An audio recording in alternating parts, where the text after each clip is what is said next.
A lot of people ask me, why am I still buying XLM if the price is very high, relatively speaking, and also if the market cap is very high? Some people like to ask me this, and even though nothing I say is financial advice, my response is this. Keep in mind, $10 is still around a 34x from here. But even besides that, even though I think hypothetically that could be so amazing, the way you take a look at it is that many people out there, they're FOMOing into Bitcoin as of right now, despite it recently reaching a new all-time high. I mean, can you imagine this, right? This is the way you take a look at it. Again, what could Bitcoin do as a best case scenario? Maybe reach the price of $300,000 for this bull run? That's like for me as if I started FOMOing heavily into something like XLM when the price is around $3.30 or whatever. Why would I do that? Makes no sense. The key for me is to hypothetically enter early before all that kind of stuff happens. Now, granted, I didn't catch XLM when it was like very, very low, right? But then I still think, relatively speaking, it's kind of low in the grand scheme of things because we have to think about how the payments market is currently valued at over $2 trillion and the global trade and finance market is predicted to reach up to $5 trillion in value by 2028, according to Mordor Intelligence. So when we take a look at that and we take a look at something like Stellar, which is focused on those markets pretty much like Ripple, I still believe that given the current circumstance, there's still ways to go there. The market's very massive. We haven't seen a fully fledged type of altcoin season, like a fifth gear type of, altcoin season again, like what we saw back in 2021. I don't think we've seen that yet. We've seen some cryptocurrencies out there do very well independently. Like, again, generally speaking, we saw a lot do a 2 or 3x or whatever, but we've seen some do like a 10x out of just kind of nowhere, it felt like, right? We've seen kind of some instances of that, but we haven't seen that type of like 2021 type of altcoin season where everything kind of a little bit felt like it was doing so good. Again, because we haven't seen that, I just don't think we're in a fully fledged bull run yet. So I still believe that there's a ways to go when it comes to XLM, combined with the fact that Ripple is focused on such an amazing market and how that Ripple and SEC nonsense is pretty much gone. I think that is going to greatly benefit and have a lot of attention flow into something like Stellar. And keep in mind, when it comes to something like Ripple, because that good news did happen, right?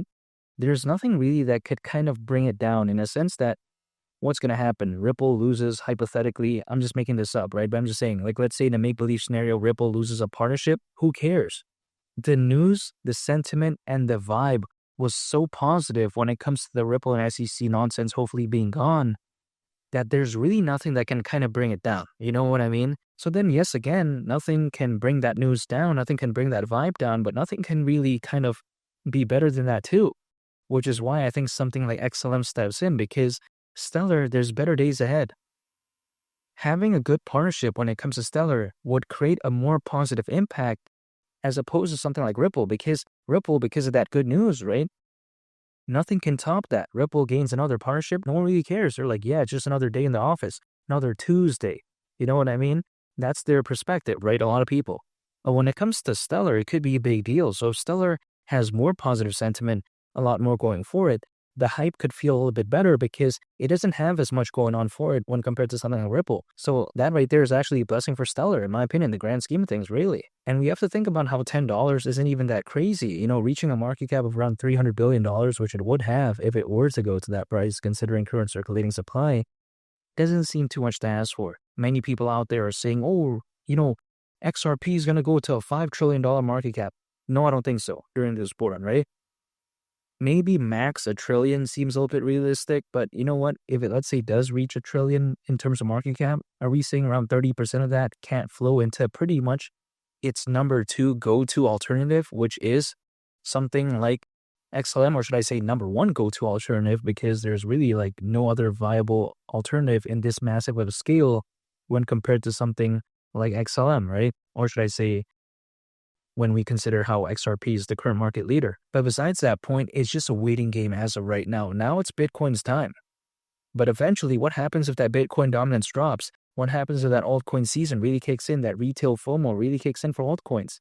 Hypothetically, it could be so amazing. And I don't think it's going to be deja vu like back in 2021 where XLM really didn't do that well whatsoever. Now, positive sentiment is a lot better. No more Ripple and SEC nonsense, kind of creating a negative sentiment. And I think that a lot of people out there just kind of became more knowledgeable when it comes to this space and kind of realized like, being worried about news like that, especially back then, probably seemed a little bit like, pointless. But I'm just saying it's all a matter of time. Things are going to happen when they're going to happen.